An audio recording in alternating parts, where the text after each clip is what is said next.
So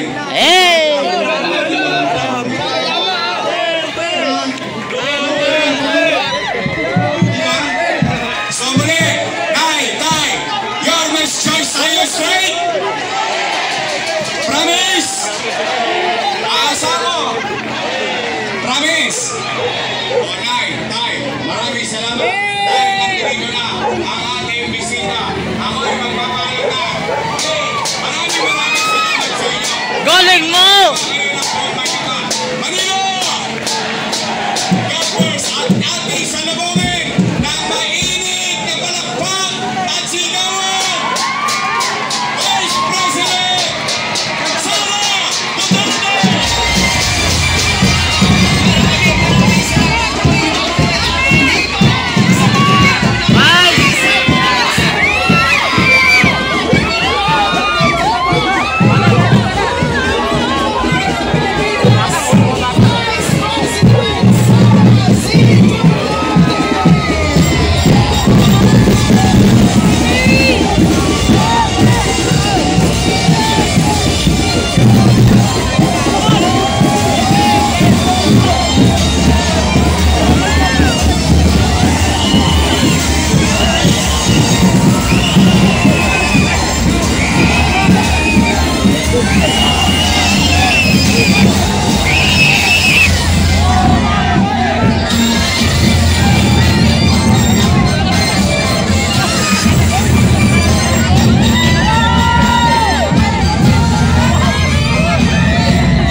Sige po, mga minamahal ko pong batang Maynila. Muli po, palakpakan po natin, Vice President Sara Duterte!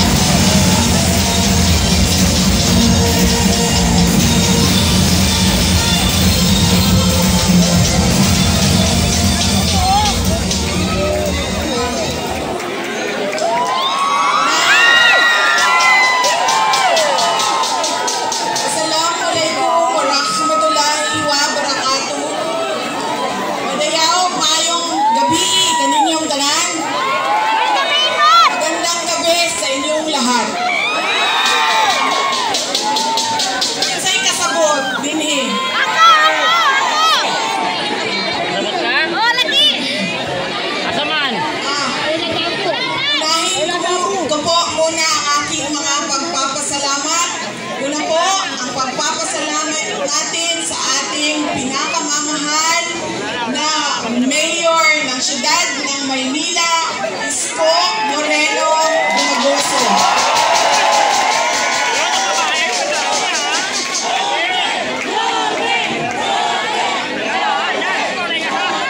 Nagpapasalamat po ako sa kanya dahil pinahirap niya po ang inyong entablado at ang inyong mikropono para po sa mga senador ng Duterte. Maraming salamat, Mayor.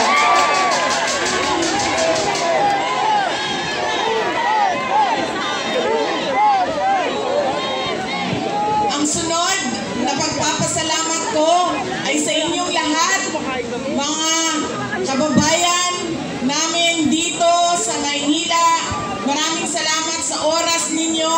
pagkakataon na ibinigay ninyo sa akin at sa amin ngayong gabi na ito. Maraming salamat. Madami sa inyo ang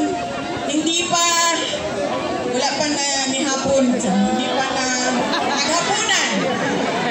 Marami sa inyo ang hindi pa naghapunan, hindi pa nakaluto, at kanina ba dito, mainit, pero nandito kayo para sa amin at para sa bayan. Maraming salamat sa inyong lahat. Ang susunod ko po pagpapasalamat, mahal ko kayo, ma'am. Mahalin din natin patuloy ang ating mahal na inang bayan, ang Pilipinas. I love you too. Sisterly love na ito, sis. Mahal ko kayo. Kaya ako nandito ngayon. Ang susunod po na pagpapasalamat ay mula po sa pamilya namin.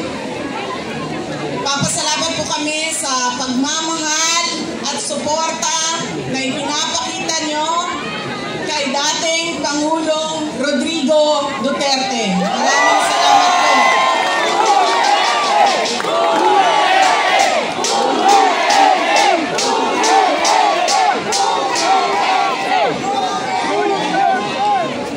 Marami po sa inyo ang nag-celebrate ng kanyang birthday noong March 28, 2025. At kami po ay taus-pusong nagpapasalamat at masaya dahil nakiisa kayo sa kanyang 80th birthday celebration. Dahil hindi po lahat tayo ay mabibigyan ng pagkakataon na umabot ng 80 years old. Kaya maraming salamat at sinelebrate nyo ang kanyang 80 years. Ang susunod na pagpasalamat ay mula po sa akin. Maraming salamat sa inyong suporta, sa inyong kampanya at sa inyong boto para sa akin noong halalan ng 2022. Maraming salamat sa suporta ninyo. At syempre, ang aking pagpapasalamat pa rin sa patuloy ninyo na pagtitiwala sa akin at sa aking mga kasamahan at sa aming opisina, ang tanggapan ng pangalawang Pangulo ng Pilipinas. Maraming salamat. Ang aming pong pamilya ay merong malaking utang na loob sa inyong lahat, mga kababayan namin, sa pagkakataon na inyong ibinibigay sa amin na makapaglingkod sa ating bayan. Dako kayo ang amo ang utang ang kabubuton kaninyong tanan, mga kaigsuunan namo. Sa higayon nga gihatag ninyo kanamo na makaserbisyo sa ato ang nasod. Daghan kayong salamat. English na. Ang susunod po ay mga kampanya po ako sa inyong lahat sa dalawa. Ang galing ko lang po yung seal ng aking opisina. Palitan natin ang seal ng Office of the President.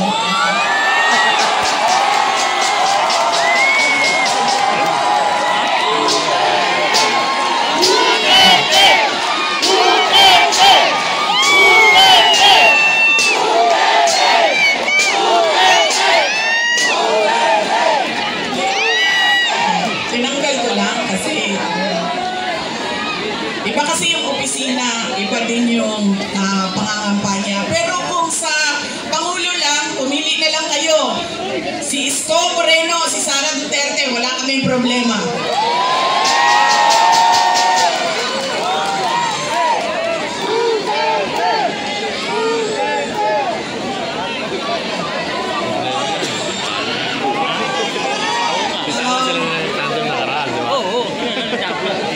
Bakit ba lagi pabalik-balik o paulit-ulit ang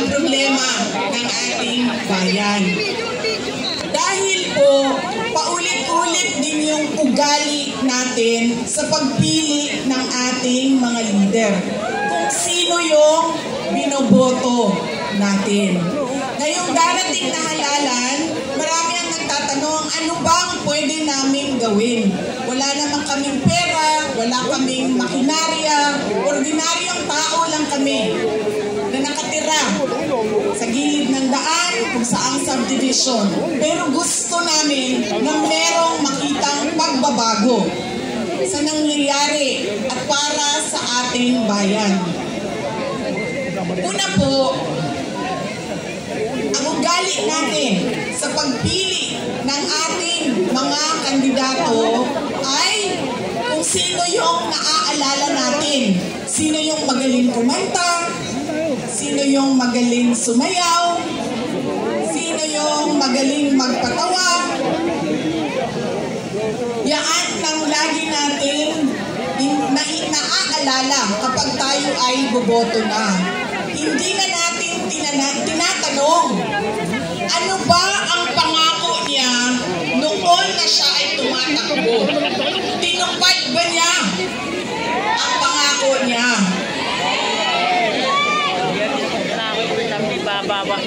Diba? Dapat tinatanong natin ang sarili natin, ano bang nagawa ng tao na ito? Nangako siya, sorry ma'am,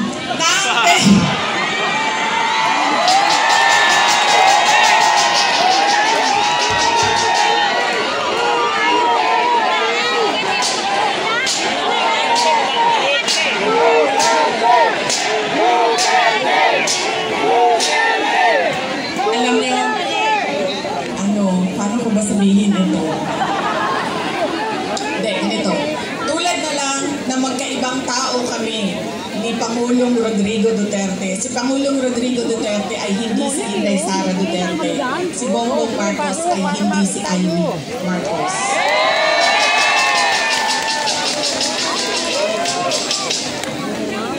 Ito, hindi na ako nang paalam sa'yo. Sasabihin ko na.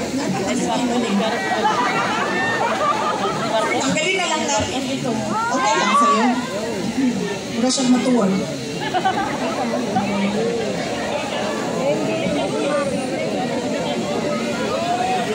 Ganyan na lang.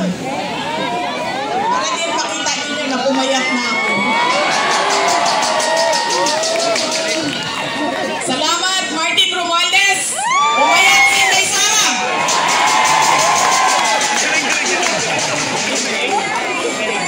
Kachit lang ba?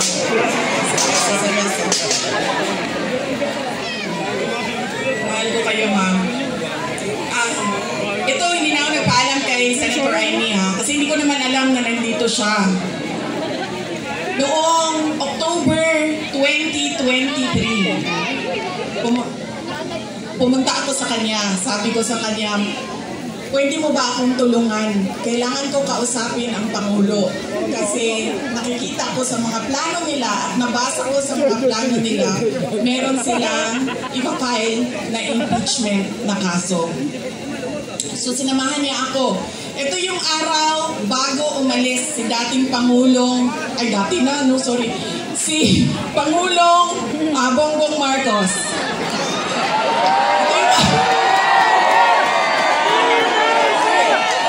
Hindi ko sinadya yun. Sinadya yun, ha? Kayo lahat, kailan ng sedition. Kayo lang, may kaso na kayo bukas. Ito. So, ito yung araw na paalis siya, papuntang Amerika. Pumunta kami, sinamahan ako ni Senator Amy. Siya yung kumuha ng oras ng schedule para makausap ko si BBM. Noong nandun na kami, binanggit ko sa kanya ang impeachment. Pero hindi yung impeachment ang gusto kong marinig ninyo na kwento ngayong gabi na ito. Doon sa pag-uusap naming kaming tatlo lang yun eh, pasensya na silang dalawa. Marites yung nandoon sa harap, nilang dalawa. Nag-usap kaming tatlo, nabanggit ni BBM ang pag-amenda ng konstitusyon. sinabi niya na, madami siya sinabi, pero ang gist ng sinabi niya ay, we will just amend.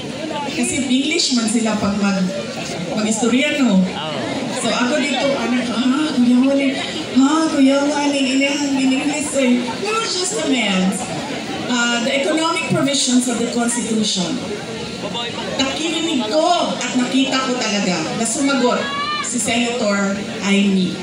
Sabi niya, that is a dangerous thing. Sabi niya, if you open the Constitution to amendments, you do not just open it to economic provisions. You open it for all amendments of the Constitution. At nagsagutan na silang dalawa sa harap ko dahil sa ating Constitution. Kaya yan ang pruweba ko at proof ko sa inyo na magkaiba na tao. Ibang tao si BBM, ibang tao si Amy Marcos. Okay na ma'am, pwede ka na umalis. Wait lang, sandali. Iboto niyo ba si Amy Marcos? Okay na ma'am, pwede ka na lumipat sa QC. Huwag na dito. Kalimutan ko lang yung sasabihin ko. Tatlong paalala. Hindi natin tinitingnan kung ano ba yung mga pangako niya noon. Tumakbo siya noon, may pangako siya. Binigay ba niya? Diba? 20 pesos ang kilo ng bigas. Tapos ngayon, okay na daw. After 3 years, 3 taon na campaign promise o pangako sa eleksyon, ibibigay ngayon. Pero, ibibigay lang sa Visayas. Para bang hindi kayo nagugutom dito sa syudad ng Maynila. At parang hindi nagkukulang ang pera ninyo pambili ng pagkain. Kaya dapat tinitingnan natin. Sumayaw, oo. Kumanta, oo. Bakit hindi? Pero tinitingnan natin. Ano ba ang pangako? Binigay ba o hindi? Bakit hindi binigay ang pangako? Dahil nagsinungaling? O dahil hindi talaga maibigay? Pa? Yan yung unang. Lagi nalagay bangan. Sorry, ma'am. Nambubudol. I'm sorry, ma'am. Kasi naman sabi ko, okay lang.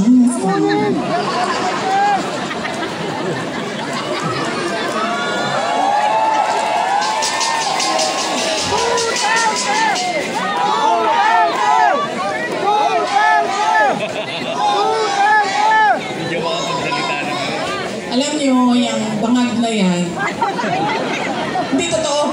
Hindi naman ako kasi tumawa dahil tinawag siyang bangag.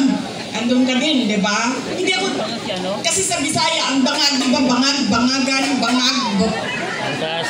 Oo. So, pag sinabi mong bangag sa Bisaya, hindi siya adik. Ang sabi sa ito, akida. Di ba? Oo. So, hindi talaga ako natawanan, tinawag siyang bangag. Kasi sa Bisaya, ang bangag ay butas.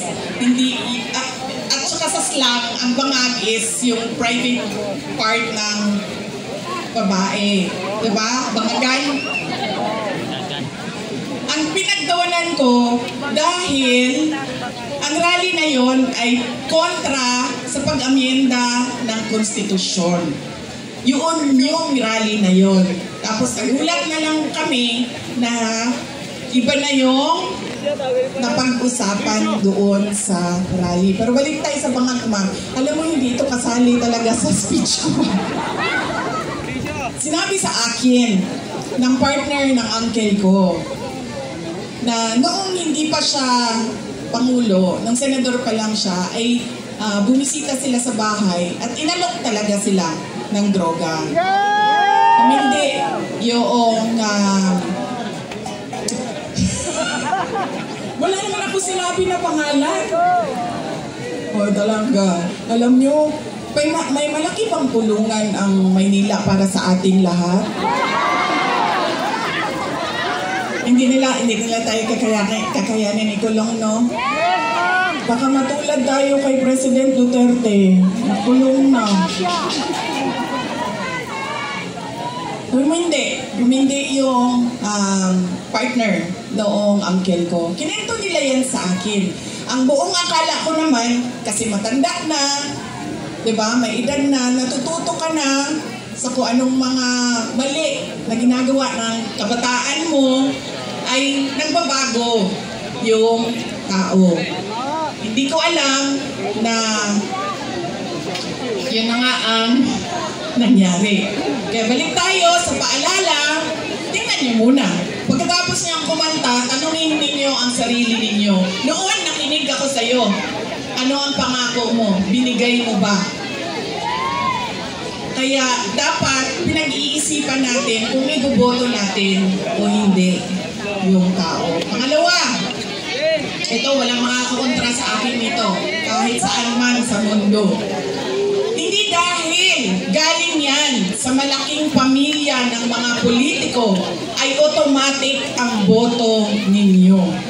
Hindi dahil anak yan ng Duterte ay automatic ang boto ninyo. Dapat tinatanong nyo ang sarili ninyo, ano ba ang abilidad at kapasidad ng tao na ito na maglingkod para sa bayan. Isa sa mga problema natin ay ang political dynasty. Pero hindi ipinagbabawal ang kung sino man ang may gusto tumakbo. Kaya nasa atin, nasa mga butante ang pagkilatis. Duterte yan. Anong abilidad niyan? Anong kapasidad niyan? At sino yan siya? Pangatlo, at huling problema natin, paulit-ulit, behavior, ugali natin sa eleksyon, sa halalan, ay yung palitan ng boto at pera. Dahil ilang beses na kayo tumanggap, magkano bilihan ng boto dito? 1,000? 1,000? Depende. Grabe, 1,000 lang? 5 kilo bigas! Galing ako. Bigas ang ano dito, palitan. Oh, ilang kilo? 5 kilo. So, magkano yun? 250? Mga 1,300 total na yun ang bili. Alam mo, lugi kayo. Taasan niyo yung presyo ninyo. Kasi galing ako doon sa Bacolod kahapon. Tinatanong ko, magkano bili ng boto dito? Noong 2019 daw, 2,000. 2022, 3,000. See? Sabi ko, taasan ninyo ang presyo ninyo. Tapos nung ito daw, itong eleksyon na ito, 2,000 to 3,000. Sabi ko, hindi niya pa alam kung magkano kasi wala pa namang bilihan. Pero sabi nila, mga 2,000 to 3,000 daw yung bilihan ng boto doon. Kaya kulang ang hingi ninyo.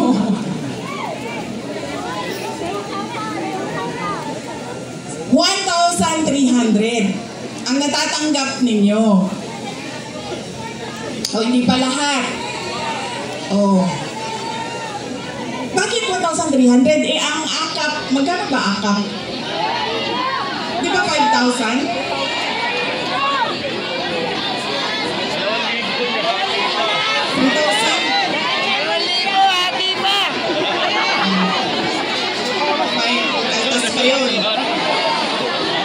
Diba? One for you, one for me, one for you, one for me.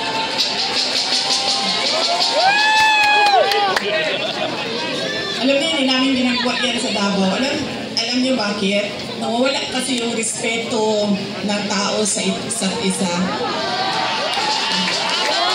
Sabihin ko sa inyo kung bakit mamaya nawawala yung respeto. Sana ako. Sa bilihan ng boto. Yan. Ilang eleksyon na kayo tumanggap ng 1,300? Ilang eleksyon na tumatanggap ang mga botante ng Pilipinas ng pera kapalit ng boto nila. Pero bakit mahirap pa rin ang ating bayan? At bakit hirap pa rin kayo bumili ng bigas? Kasi dapat kung akap yan at galing yan sa gobyerno, tanggapin nyo, pero tanungin nyo naman yung sarili nyo. Ang nagbigay ba nito ay karapat-dapat maging leader ng bayan natin? Dahil malamang ipusta ko yung isang paa ko, hindi niya pera yang binigay niya sa inyo. Pera yan ng bayan. So, tanggapin. Dahil tulong yan ng bayan. Huwag matakot kung iba ang iboto. Dahil unang-una, nakatago naman yung boto natin. At pangalawa, kung sino man yung manalo na mayor ninyo, na vice mayor ninyo, na konsihal ninyo, na congressman ninyo, ay may obligasyon na tumulong sa taong bayan. Kaya kung sino man yung nakaupo, magbibigay pa rin yan ng tulong sa inyo. Kaya, yan ang kailangan ninyong isaisip. Hindi dahil sikat ang apelido, automatic ang boto. Hindi dahil may kapalit ang aking boto, ay ibibigay ko na. At, ano isa? Check ko lang mo, nakikinig kayo? Ano yung isa? Oh, see? Hindi na nakikinig.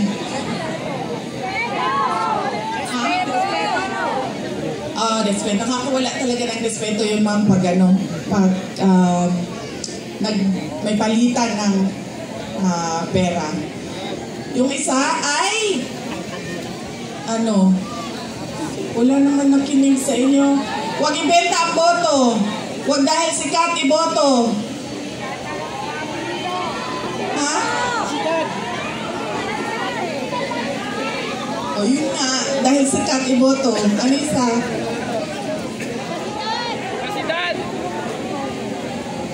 Ay, grabe. Ang dami-dami ninyo. Dalawa lang maalala ninyo. Anong wala pa?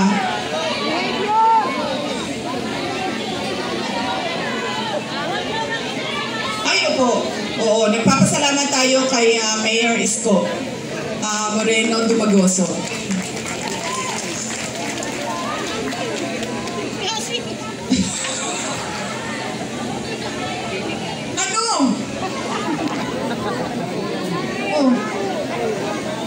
Daniel, ano? Oh, ano yung isa? Check ko lang kung nakikinig ka.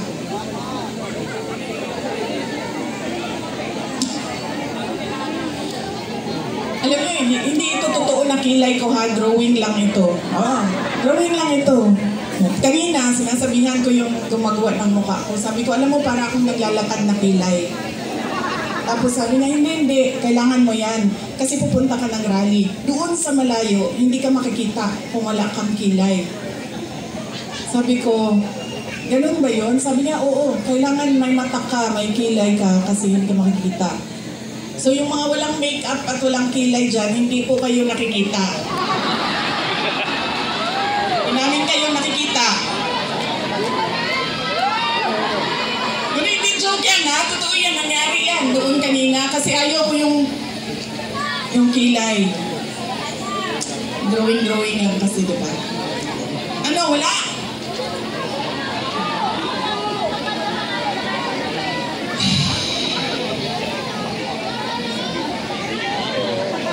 Marami ang nangangamusta kay President Duterte. Kung saan man ako pumupunta, kinukumusta sila lahat. Tapos nagpapasabi pa sila, kanina, meron ilan dyan sa likod na pakisabi, kamusta kay Tatay Digong.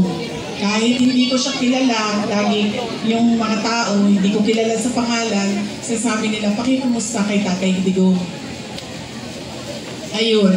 Siya po ay nakakulong. Anak po ako ng nakakulong na at okay naman siya. Madami din ang nagtatanong, kamusta na si Tatay Digong? Sinasabi ko, lagi okay naman siya. Ang problema lang ay hindi siya marunong maglaba, magluto, at maglinis ng kwarto. Dahil yon ay ginagawa sa kanya lagi ng mga asawa niya. Madami pong asawa ang aking tatay.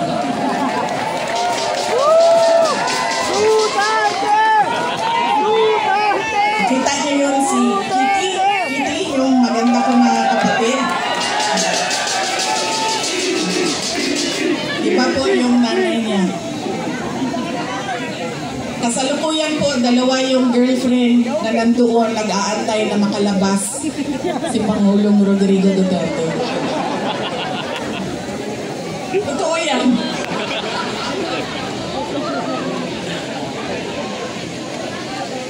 Oh ma'am, hindi daw nila kinidnap yung hindi daw nila kinidnap si Pangulong Rodrigo Duterte. Hindi daw kidnap ang tawag doon. Sige, okay na lang. Hindi na kidnap ang tawag doon. Ang tawag doon, ninakaw niyo sa amin.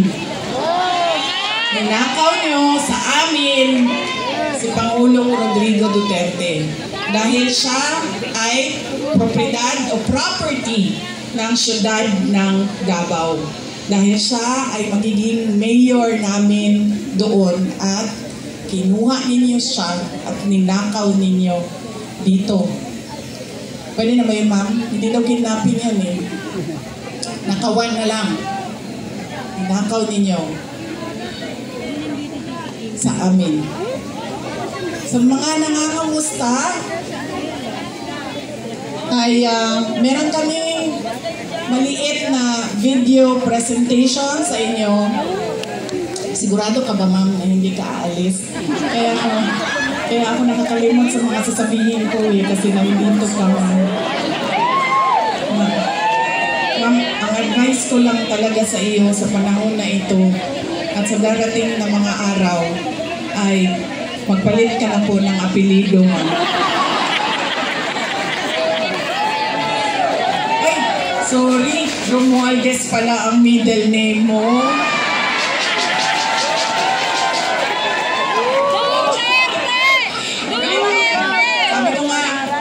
Na tao na si Senator Amy Marcos. Ready na? Ang ADP? Okay. Thank you. Self-rate in poverty in the Philippines is at its highest in 21 years. Teacher says she often complains about hungry. Pagpapalili ng isang babae dahil umano sa konsehan sa droga. Pinagtataga hanggang sa mamatay ang natutulog na maglola. Ang bugbugin ng dalawang Just remember, no? Ang bakit yung mga tao gumagamit ng drugs, kaya meron din sila kaya mga batang nagraraging nagkalat sa gitna ng daan. Mga taong pinagbabaril habang bumibili ng pagkain sa karinderya. Malat sa social media ang video ito ng pamamagitan sa mga Instead of going to school, they spend their days scavenging. Dapat ka din trabaho ang suspect at gumagamit ka umano ng droga. good luck sa atin lahat. Sa halip na tutukan ang kumakalam na sigmura ng mga Pilipino. Krimen, droga at korupsyon. Mas inuna ang sariling interes at kasakiman sa kapangyarihan. Itinapon palabas ng bansa ang nag-iisang Pangulo na sangkong naligtanan sa bayan. Mula nung si Tatay Digong ang naging Pangulo, kumahilin yung mga Pilipino. Nagkaroon ako ng Facebook na yung anak ko, kumbaga hindi sila sinikado sa lakaan. Sobrang happy ako dahil nung umupo si PRRD, kahit sabihin natin maraming tumutugis, maraming tumutuligsa sa kanyang war on drugs. Pero majority po sa atin ng mga Pilipino, pwera na lang doon sa mga drugs. drug lords, mga drug user, mga ano, yun ang ayaw eh. Pero kami, lalo kami mga OFW, naramdaman namin ang safety sa aming pamilya. It's a time to be powerful and a time to be just a nobody. I used to describe the brightest star there was mine, shining brightly. And in a few days, I will be just a Rodrigo Duterte from the housing and Lubos na minahal ni PRRD ang PNP at Pag ako ang nanalo, kaagad doblado ang sweldo ng pulis pati militar. Sinalong mo pala ang gagamitin laban sa kanilang dating Commander-in-Chief. Hihilahin ko yan. Hihilahin ko yan. Ako may wala ka, hihilahin ko yan. Ano ba ang damage ng government interest? Kung hintayin ko lang yung dalawang anak. Anong dalawang sila? Huwag na tayo mag-debate nito. This is not the place for debate. Guys! Hindi po kanina. Hindi sir. Hindi nyo magugustuhan ng national order.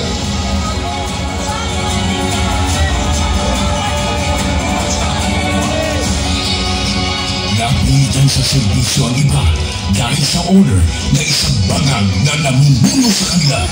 Former Philippine leader Rodrigo Duterte has been taken into custody by the International Criminal Court. Ang simula ng paghiyab ng damdamin ng mga Pilipinong nagmamahal kay Tatay Digong.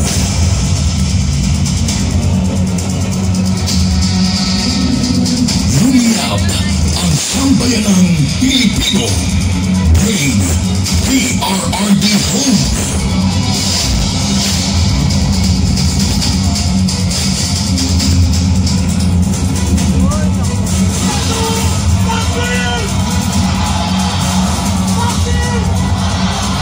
Iisa lang ang sigaw. Duterte saan man sa mundo.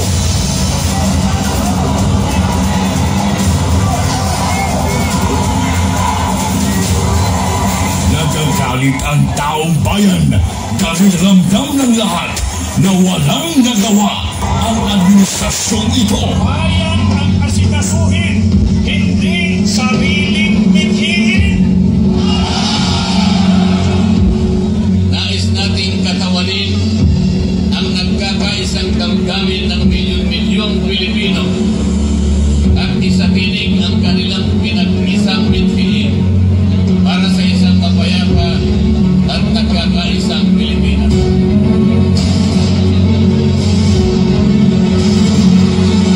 Hindi pa tapos ang pagbiyak ng mga puso natin dahil nagpapatuloy pa din ang kasamaan habang nalulubog na ang ibang bayan. Ikaw at ni Marcos ang atong gold reserves.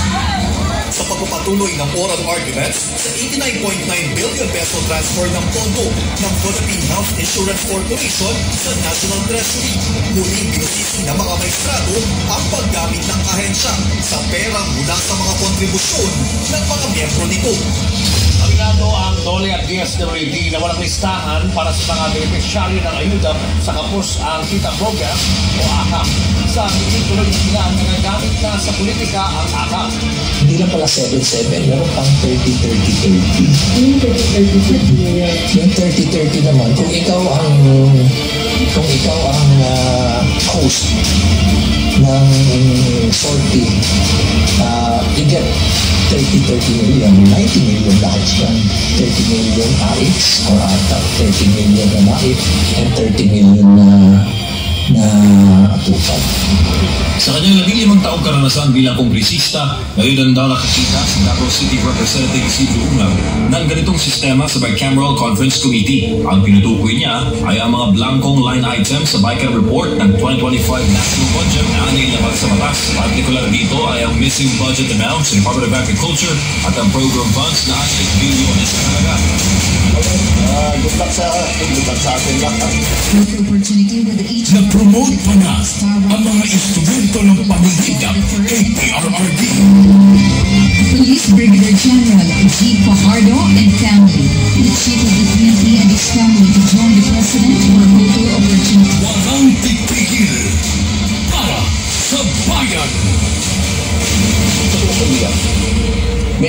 when I say my farewell, if I get to live on the last day of my term, I'd like to say something and maybe I'll cry.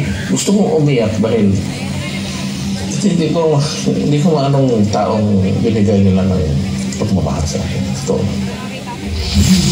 Can save the Philippines. And now vote Duterte.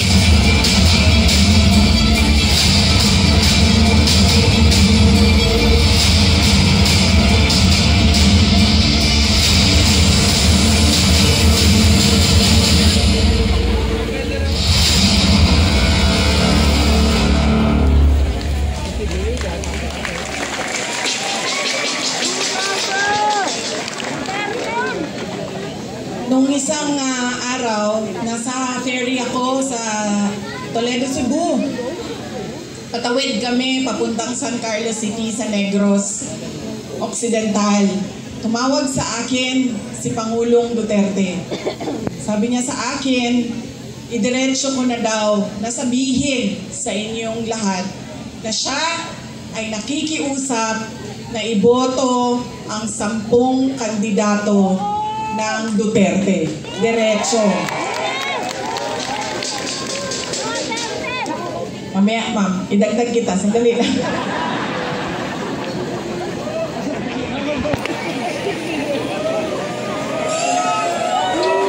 Grabe ang awkward talaga.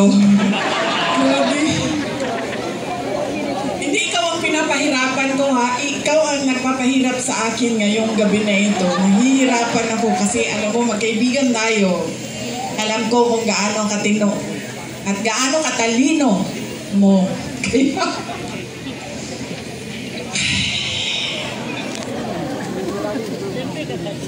Yes, ma'am. Ay, okay lang, ma'am. Thank you. Thank you. Na ano kasi ako, ma'am, na walang malunod gani. Sa tawagan ako. Nalulunod ako sa hangin, ma'am. Pag may hangin. O, nahilo. Tumawag siya sa akin at sabi niya, diretsohin ko na daw kayo. Iboto diretso ang 10 senators ng Duterte. Si Senator Bato de la Rosa, Senator Bongo, Senator Jimmy Bondo, Senator Vic Rodriguez, Senator J.B. Hinglo, Senator Raul Lambino, Senator Philip Salvador, Senator Rodante Marcoleta, Senator Pastor Kibuloy, at Senator Richard Mata. 10 yun, no? Yes, okay.